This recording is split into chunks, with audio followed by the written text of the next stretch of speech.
नहीं, आप लोग बैठने के मूड में हो तब तो ठीक है भाई, नहीं तो हम तो सवेरे वाले गाड़ी से चले जाएंगे। हम सवेरे वाले गाड़ी से चले जाएंगे और फिर कब आएंगे भगवान जाने। अभी अभी शुरू हो रहा है, शुरू हो रहा है। एक अभी अभी रुकिए, अभी क्वेश्चन से शुरू हो रहा है। भारत की जितनी भी समस्याएं हैं, आपको जो लगता हो, आप या जो हमसे सवाल पूछना चाहते हैं उसको नोट करिए, अपनी डायरी में लिखिए। हमको लगता है ये है, मज़ारें बन रही हैं, दरगाहें बन रही हैं, कन्वर्जन हो रहा है, बांग्लादेशी आ रहे हैं, फला आ रहे हैं, फला, जो भी आपको लगता है प्रॉब्लम, आपके समस्याओं पे और चिंतन करो कि कभी लोकसभा विधानसभा में चर्चा हुई क्या? हुई?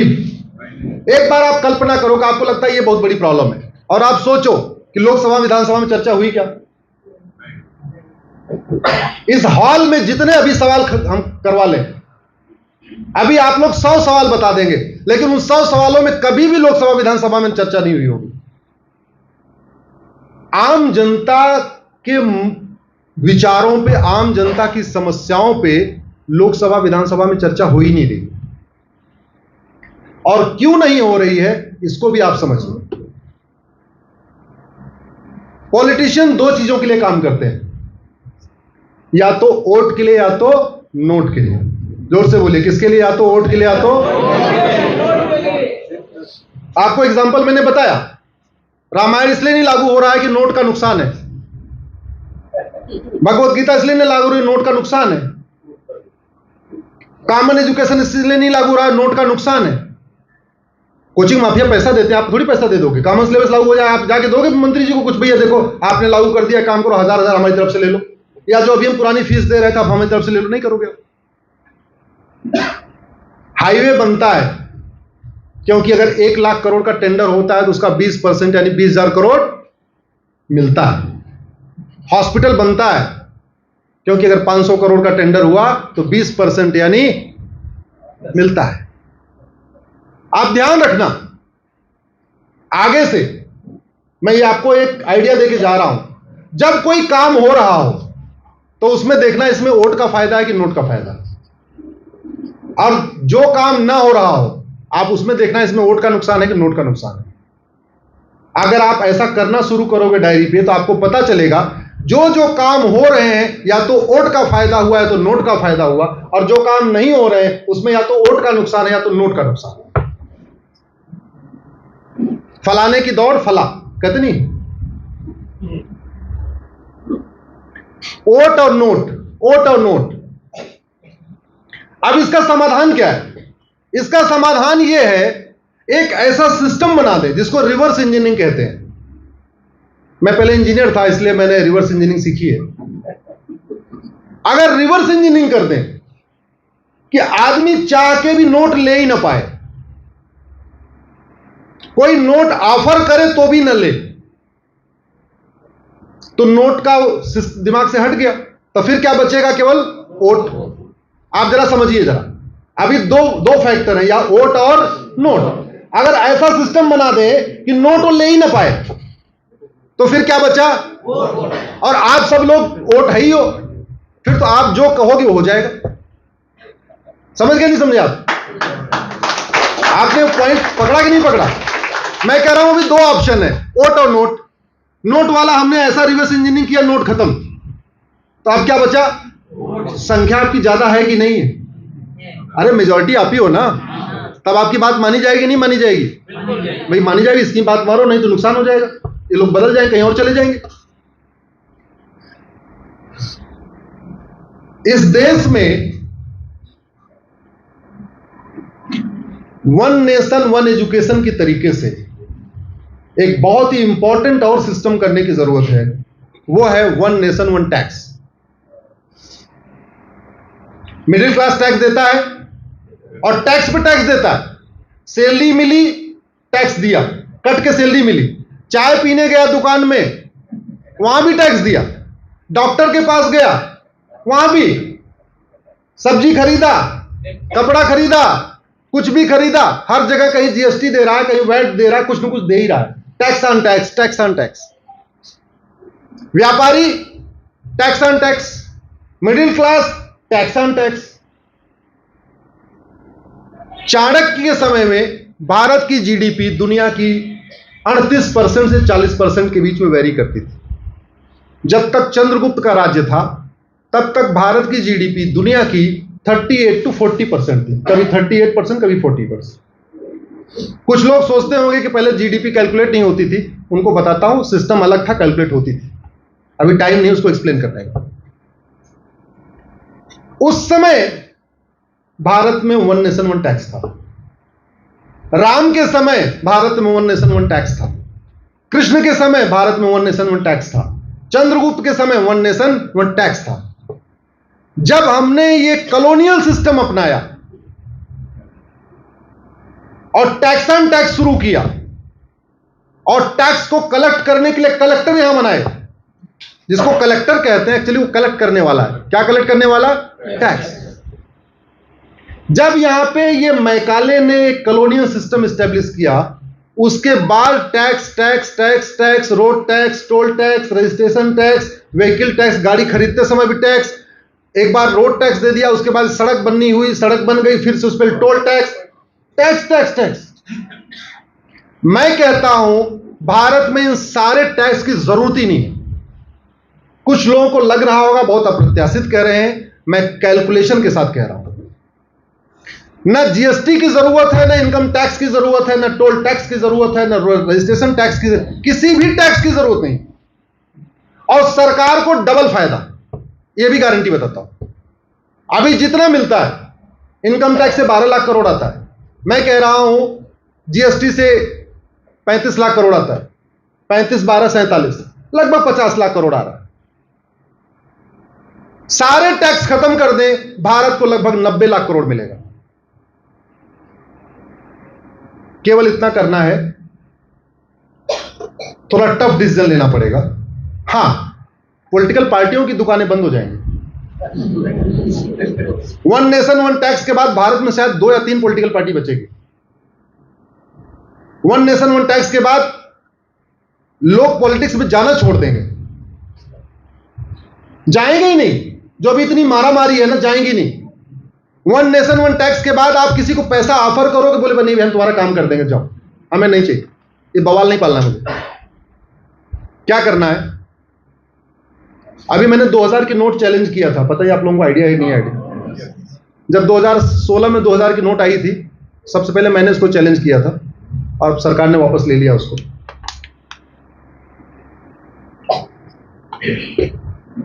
भारत में इस समय 225 करोड़ अकाउंट हैं।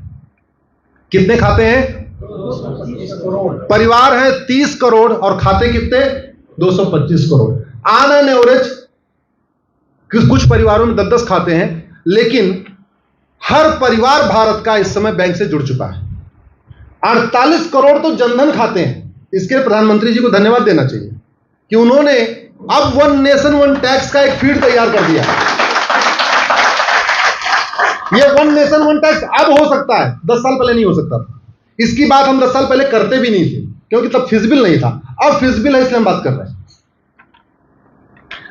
30 करोड़ परिवार, 130 करोड़ आधार, 225 करोड़ खाते, यानी हर परिवार के पास आधार है और हर परिवार के पास बैंक में खाता है।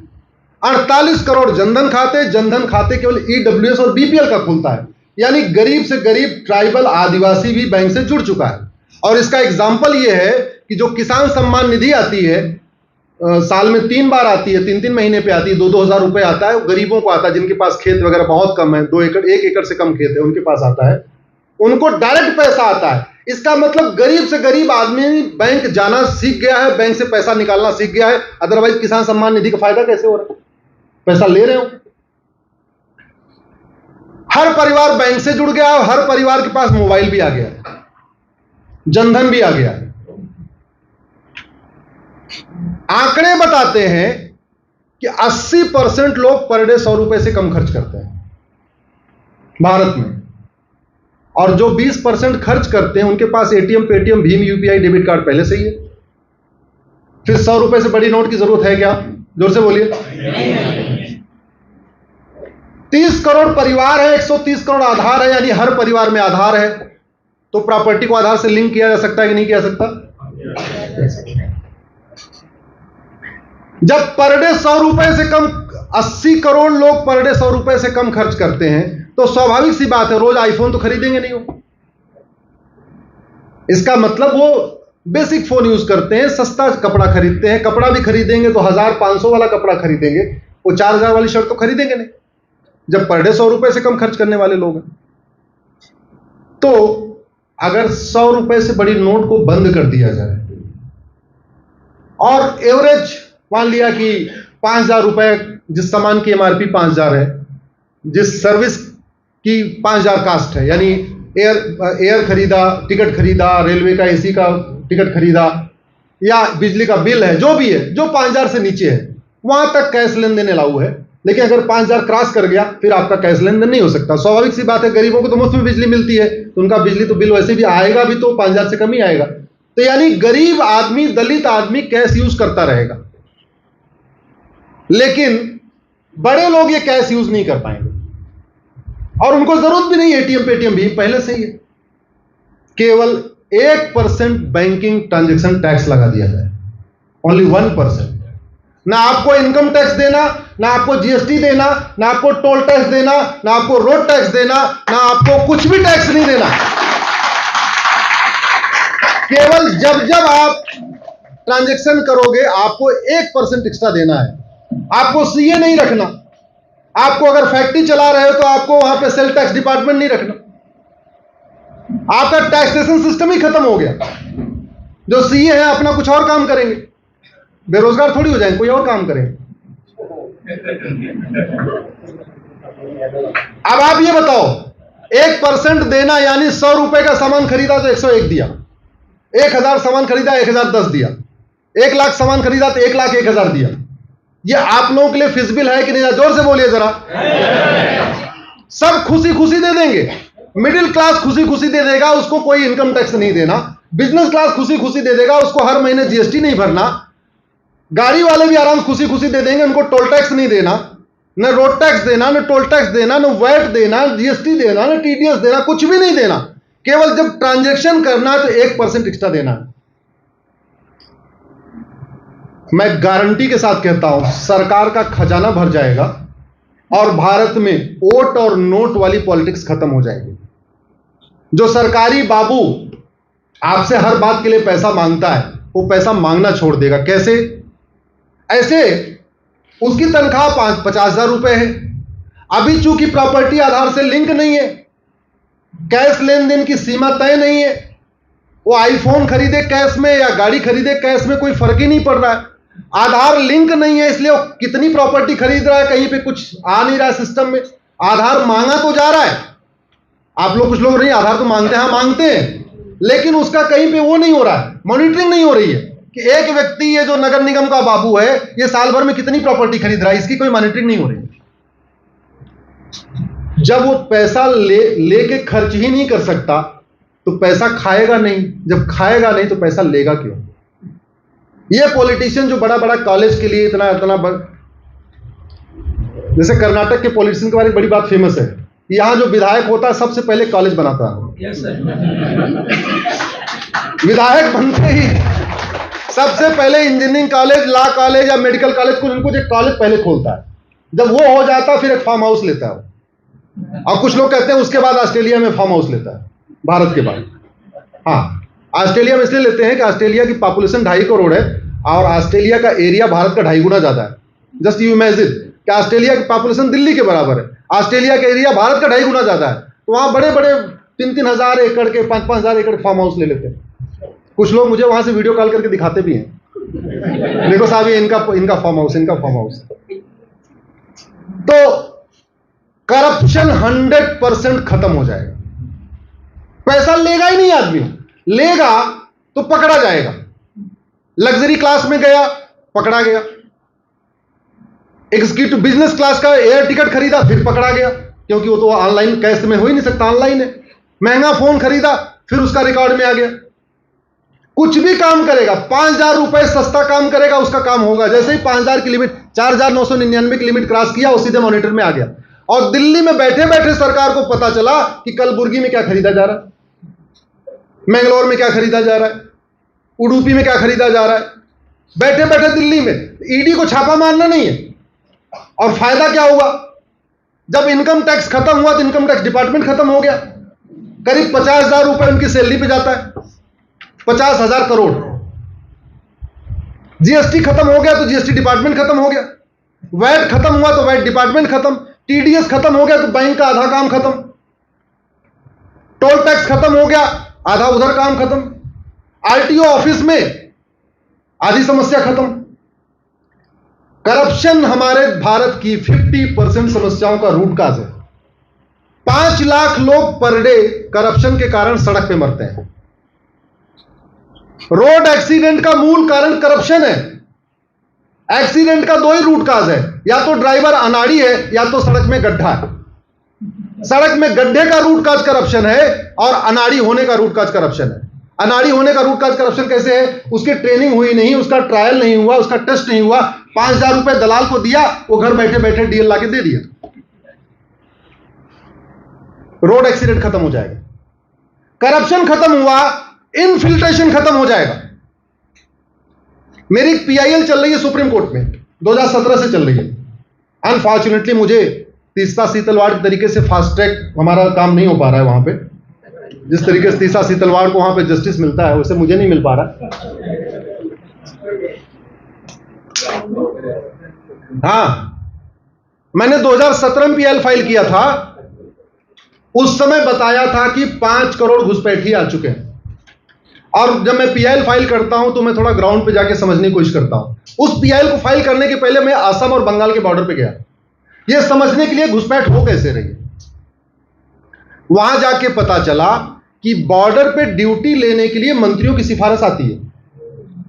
हमने कहा ये बॉर्डर पे ड्यूटी, बॉर्डर की ड्यूटी ऐसे टफ होती है तो ये सिफारिश लगा क्यों आ रहे हैं? तो पता चला जितने घुसपैठी आते हैं उनसे 2,000 रुपए वसूलते हैं,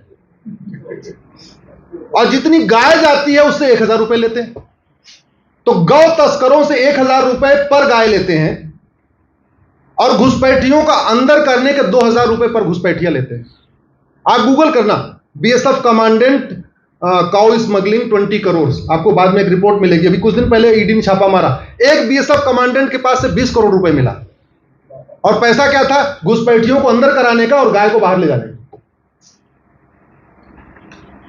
ये करप्शन हमारे कल्चर के लिए, हमारे नेशनलिज्म के लिए, हमारी एकता अखंडता के लिए बहुत बड़ा खतरा है।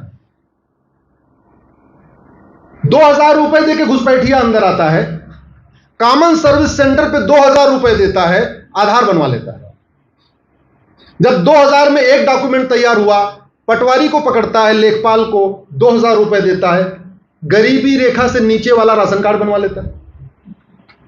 जब 2 डॉक्यूमेंट हुआ, नगर निगम के दलाल को पकड़ता है, 2,000 रुपए देता है, बर्थ सर्टिफिकेट बनवा लेता है। जब 3 डॉक्यूमेंट हुआ, आरटीओ ऑफिस के दलाल को पकड़ता है, 3-4 हजार रुपए देता है, ड्राइविंग लाइसेंस बनवा लेता है। जब 4 डॉक्यूमेंट हुआ और इधर तब तक इलेक्शन आ गया, तो इलेक्शन के टाइम में ये नगर निगम में जो ये क्या बोलते हैं, चुनाव लड़ते हैं, या ग्राम प्रधान का चुनाव लड़ते हैं, प्रधान, पार्षद, विधायक जो बनना चाहते हैं, वो उनका वोटर आईडी बनवा लेते हैं। जितने कागज घुसपैठियों के पास है उतने कागज भारतीयों के पास नहीं। बहुत सारे घुसपैठियों ने तो बाकायदा पासपोर्ट तक बनवा लिया। करप्शन खत्म हो जाएगा। वो बीएसएफ वाला कमांडेंट अभी 20 करोड़ हजम कर सकता है, फ्लैट खरीद के, फार्म हाउस खरीद के, आईफोन खरीद के, मर्सिडीज खरीद के। लेकिन जैसे ही हो गया कि 5,000 रुपए से ऊपर कैश ट्रांजैक्शन हो ही नहीं सकता, तो वो बीएसएफ का कमांडेंट 20 करोड़ लेकर क्या करेगा? कहीं भी खर्च करना जाएगा। आजकल तो शर्ट भी 8,000 की आती है, अगर वो महंगी शर्ट खरीदेगा तो भी पकड़ में आ जाएगा। इसलिए कह रहा हूं, रिवर्स इंजीनियरिंग करनी पड़ेगी। नैतिकता सिखा सिखा के करप्शन खत्म नहीं हो सकता। लोगों को पढ़ा के, समझा के, धार्मिक शिक्षा दे के, अगर नैतिकता शिक्षा के सिखाने से करप्शन खत्म होता तो सबसे ज्यादा महामंडलेश्वर भारत में ही है। सबसे ज्यादा राम कथा करने वाले भारत में ही है, सबसे ज्यादा कृष्ण कथा करने वाले भारत में ही है। राम की धरती भारत है, कृष्ण की धरती भारत है, महावीर की धरती भारत है, महावीर जैन की धरती भारत है, शंकर जी की धरती भारत है, बसवा प्रभु की धरती भारत है। इतने महान लोग, विवेकानंद की धरती भारत है, रामकृष्ण की धरती भारत है। करप्शन कम हुआ क्या? इसका मतलब नैतिकता सिखा करप्शन खत्म नहीं हो सकता। करप्शन खत्म करने के लिए वन नेशन वन एजुकेशन, जिसमें प्राइमरी में ही उसको वेद पुराण गीता रामायण पढ़ाया गया, उससे थोड़ी नैतिकता आई। और फिर वन नेशन वन टैक्स, लेना चाहे तो भी ना ले पाए। समान शिक्षा के द्वारा उसमें वैल्यूज डाला, इथोस डाला, संस्कृति सिखाया, और फिर व्यवस्था ऐसी कर दिया रिवर्स इंजीनियरिंग के द्वारा, चाह के भी नहीं ले सकता। मैं गारंटी के साथ कहता हूं, करप्शन खत्म हो जाए, घुसपैठ खत्म हो जाएगी। करप्शन खत्म हो जाए, धर्मांतरण खत्म हो जाएगा। मेरी पीएल धर्मांतरण पे भी चल रही है सुप्रीम कोर्ट में। 10-10 लोग हमारी पीआईएल का विरोध करने के लिए आए हुए। आप कल्पना करिए, जिस दिन हमारा मैटर लगता है, एक तरफ मैं रहता हूं, एक तरफ 10 लोग खड़े हो जाते हैं। और जो 10 लोग खड़े होते हैं उसमें कोई भूतपूर्व वित्त मंत्री है, कोई गृह मंत्री है, कोई कानून मंत्री भी है। क्यों खड़े हो रहे हैं? पैसा आ रहा है। वन नेशन वन टैक्स लागू किया, फॉरेन फंडिंग खत्म हुई, फॉरेन फंडिंग खत्म हुई, कैश फ्लो खत्म हुआ, कैश फ्लो खत्म हुआ, वो विरोध करने नहीं आएंगे, क्योंकि हम तो फ्री में जाते हैं, वो पैसे के लिए आते हैं। एक कहावत है ना, आपको जंग जीतनी है तो 2 तरीका है, हमारे पास अच्छे हथियार हों और दुश्मन की रसद काट दिया जाए, सप्लाई काट दिया जाए। यही सिस्टम है ना। आप दुश्मन का सपोर्ट सिस्टम काट दीजिए, उसकी जो फीडिंग हो रही है वो काट दीजिए। सभी देश विरोधी कार्यों की फंडिंग होती है, कुछ की एफसीआरए से होती है, कुछ की हवाला से होती है, अल्टीमेटली कैश में ही होती है, बैंक के थ्रू नहीं होती। माओवादियों की फंडिंग कैश में होती है, नक्सलियों की फंडिंग कैश में होती है, जिहादियों की फंडिंग कैश में होती है, धर्मांतरण कराने वाली मिशनरियों की फंडिंग कैश में होती है, जो कश्मीर में अलगाववादी हैं उनकी फंडिंग कैश में होती है, नॉर्थ ईस्ट के अलगाववादियों की फंडिंग कैश में होती है। अभी जो मणिपुर चल रहा है, मणिपुर में जो कुकीज है उनकी पूरी फंडिंग कैश में होती है। और एक बात और, जो हमारी संस्कृति के लिए एक बहुत बड़ा खतरा ड्रग बना हुआ है, मणिपुर में पैदा की हुई अफीम आपके बेंगलोर तक आ रही है। बेंगलोर से मतलब केवल बेंगलोर नहीं आ रही, पूरे भारत में घूम रही है। हमारी संस्कृति के लिए जो बहुत बड़ा खतरा ड्रग बना हुआ है, और भारत के संविधान का आर्टिकल 47 कहता है भारत को नशा मुक्त बनाओ। अनफॉर्चुनेटली उस पर संसद में कभी चर्चा ही नहीं होती, विधानसभा में चर्चा ही नहीं होती है। वन नेशन वन टैक्स लागू हो जाए, ड्रग स्मगलिंग खत्म हो जाएगी। तो वन नेशन वन टैक्स से घूसखोरी खत्म होगी, वन नेशन वन टैक्स से जमाखोरी खत्म होगी, वन नेशन वन टैक्स से मिलावटखोरी खत्म होगी, वन नेशन वन टैक्स से कालाबाजारी खत्म होगी, वन नेशन वन टैक्स से आपकी सोना तस्करी खत्म होगी, वन नेशन वन टैक्स से किडनैपिंग बंद हो जाएगी। किडनैपिंग जो पैसा लिया जाता है वो कैश में लिया जाता है, बैंक में ट्रांजेक्शन नहीं कराया जाता। वन नेशन वन टैक्स से ह्यूमन ट्रैफिकिंग खत्म होगी, ह्यूमन ट्रैफिकिंग का सारा जो धंधा कैश में चलता है। वन नेशन वन टैक्स से माओवाद खत्म होगा, वन नेशन वन टैक्स से नक्सलवाद खत्म होगा, वन नेशन वन टैक्स से धर्मांतरण खत्म होगा, वन नेशन वन टैक्स से जिहाद भी काफी हद तक कम हो जाएगा। इसलिए मैं आप सबसे निवेदन करता हूं, वन नेशन वन टैक्स के बारे में जागरूकता फैलाइए, बहुत जरूरी है भारत की संस्कृति के लिए, हमारी सुरक्षा के लिए, हमारे आने वाली जनरेशन के लिए। एक बात कह के अपनी बात खत्म कर रहा हूं, आज के आपके फेवरेट नेता आज भी आपका घर बचाने नहीं आएंगे अगर आपके घर में आग लग जाएगी तो। न कश्मीर में कोई बचाने आया, न मणिपुर में कोई बचाने आया, न बंगाल में कोई बचाने आया, न केरल में कोई बचाने आया। लेकिन आज का बनाया हुआ अच्छा कानून 25 साल के बाद आपके बच्चों को बचाएगा, यह मैं गारंटी लेता हूं।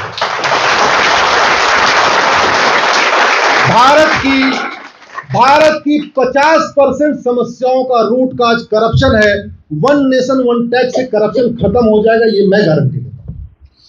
80% समस्याओं का रूट काज करप्शन और पॉपुलेशन एक्सप्लोजन है। केवल 2 काम किया जाए, पॉपुलेशन कंट्रोल के लिए कठोर कानून बना दिया जाए, वन नेशन वन टैक्स के जरिए करप्शन खत्म कर दिया जाए, भारत की 80% समस्याएं खत्म हो जाएंगी। अब आपको लगता होगा कि जब ये लागू होगा तो लोग सड़क पे हंगामा करेंगे, तो स्वाभाविक सी बात है उसके लिए हमें चाणक्य नीति अपनानी पड़ेगी।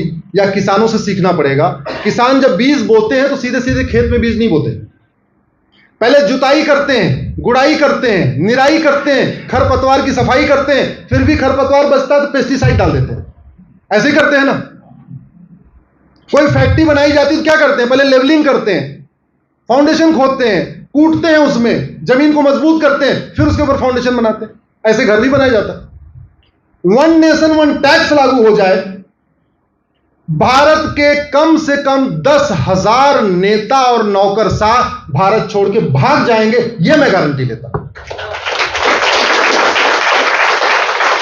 वो कैसे छोड़ के भाग जाएंगे? क्योंकि उन्होंने अपने ड्राइवर के नाम पे फार्म हाउस खरीदा हुआ है, अपने खाना बनाने वाले के नाम पे लॉ कॉलेज चला रहा है, अपने दूसरे नौकर के नाम पे क्या बोलते हैं, फ्लैट बंगलो बना हुआ है, अपने तीसरे नौकर के नाम पे जो है इंजीनियरिंग कॉलेज चला रहे हैं, चौथे नौकर के नाम पे मेडिकल कॉलेज चला रहे हैं, एक नौकर के नाम पे जो है पेट्रोल पंप चल रही है, साली के नाम पे कुछ और चल रहा है, साले के नाम पे कुछ और चल रहा है, ससुर के नाम पे कुछ और चल रहा है, ऐसे बटा हुआ है। उनके नाम पे कुछ नहीं, क्योंकि उनको एफिडेविट फाइल करना है तो अपना 2-3-4 करोड़ दिखा देते हैं बस।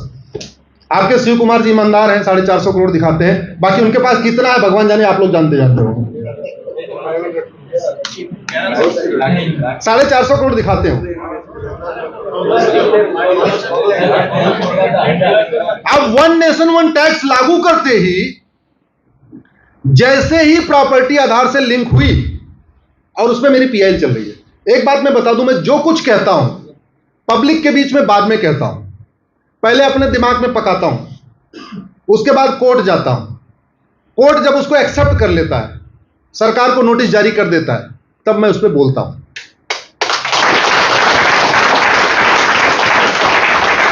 वन नेशन वन टैक्स हमारी पिटीशन एडमिट हो गई है, सरकार को नोटिस हो चुका है। वन नेशन वन एजुकेशन हमारी पिटीशन एडमिट हो चुकी है, सरकार को नोटिस हो चुका है ऑलरेडी। अब कुछ लोग पूछते हैं आपकी पिटीशन 150 हो गई तो इसमें हो क्या रहा है? आपको बता दूं कि पिछले 10 साल में लगभग 1,500 कानून खत्म हुए अंग्रेजों के, खत्म हुए ना। मैं पिछले 10 सालों से अंग्रेजी कानून जलाता हूं हर साल होली के दिन। मैं 1950 के पहले बने कानूनों को होली के दिन, पहले अभी तो काफी लोग मिल जाते हैं, पहले मैं अकेले अपने छत पे जला लेता था, जला के उसका वीडियो रिलीज कर देता था। मैं ये नहीं कह रहा हूं मेरे जलाने से प्रधानमंत्री जी ने 1500 कानून खत्म किए, लेकिन 1500 कानून खत्म हुए हैं, उन्होंने क्यों खत्म किया वो तो वो जाने। मेरी पीआईएल के बाद लगभग 25 कानून बने हैं, कुछ बन गए हैं, कुछ का बिल इंट्रोड्यूस हो चुका है। जैसे भारत में लड़कियों की शादी की उम्र 9 साल भी है, पहले लोगों को नहीं पता था। मैंने जब 2018 में पीआईएल फाइल किया कि भारत में लड़कियों की शादी की उम्र 9 साल भी चल रही है, सरकार ने जब नोटिस इशू किया, कोर्ट ने नोटिस इशू किया, सरकार को जब नोटिस गया तब उनको लगा अच्छा 9 साल भी चल रही है। जानते हैं क्यों नहीं पता है? क्यों? अनपढ़ अनाड़ी जिन्होंने संविधान को कभी पढ़ा नहीं, वो संसद विधानसभा में पहुंच रहे। और कितना दुर्भाग्य है, टीचर बनने के लिए टीचर एलिजिबिलिटी टेस्ट है, डॉक्टर बनने के लिए नीट है, इंजीनियर बनने के लिए जेईई है, और पॉलिटिशियन बनने के लिए। अब ये बताओ, वो ओथ लेते हैं मैं संविधान के अनुसार काम करूंगा, इसमें ओथ भी है। 5 लोगों की ओथ इसमें है, जज की, सांसद, विधायक, मंत्री की। अब जज अगर ओथ लेता है मैं संविधान, I will uphold constitution, I will act according to constitution, I will follow the constitution, तो जज तो ठीक है भाई, उसने वकालत किया फिर जज बना, उसको पता है। ये सांसद, विधायक, मंत्री जो ओथ लेते हैं कि मैं संविधान के अनुसार कार्य करूंगा, और उनको फंडामेंटल राइट क्या है, डायरेक्टिव प्रिंसिपल क्या है, फंडामेंटल ड्यूटी क्या है, उनको क्या करना है उनको पता ही नहीं है, तो वो ओथ झूठी ओथ है कि नहीं?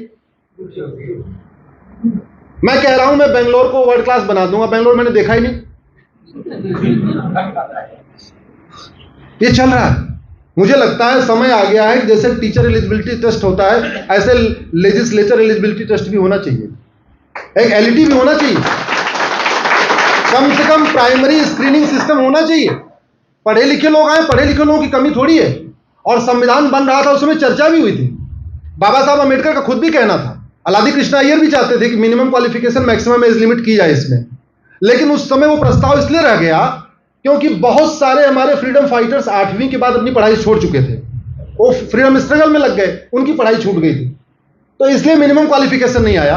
दूसरा, मैक्सिमम एज लिमिट इसलिए नहीं आ पाया कि बहुत सारे लोगों ने अपनी पूरी जिंदगी ना फ्रीडम स्ट्रगल में लगा दिया, तो कुछ लोग 70-75 साल के हो चुके थे, तो मैक्सिमम एज लिमिट भी नहीं आई। लेकिन उस समय संविधान सभा में कहा गया था कि आने वाले टाइम में पार्लियामेंट कानून बना के minimum qualification maximum age limit set करेगी। अनफॉर्चुनेटली हम उसको नहीं किया। अगर हमने मिनिमम क्वालिफिकेशन किया होता, एक स्क्रीनिंग क्राइटेरिया किया होता, हम कहते हैं और कुछ नहीं, कम से कम फंडामेंटल राइट डायरेक्टिव प्रिंसिपल पे टेस्ट लिया होता, पढ़े लिखे लोगों को भेजा होता, बड़ी अच्छी बात है। क्या है कि चूंकि अनपढ़ आ जाते हैं तो जो आईएएस ऑफिसर उनका बड़ा मजाक उड़ाते हैं, सामने सरसर करते रहते हैं, अब पीछे जाके मसे अनपढ़ आदमी है, मौज में सब उसकी मजाक उड़ाते हैं, सामने सरसर करते रहेंगे। अल्टीमेटली उनके जितने पीए वो सारे आईएएस हैं, मंत्रियों के पीए सारे आईएएस होते हैं, अब वो आईएएस क्वालिफाई करके आए होते हैं, अच्छे टैलेंटेड तो होते हैं, आईएएस क्वालिफाई करना आसान तो है नहीं। अब वो मंत्रियों को घुमाते भी रहते हैं और बाद में कहते हैं बेवकूफ नाड़ी आदमी।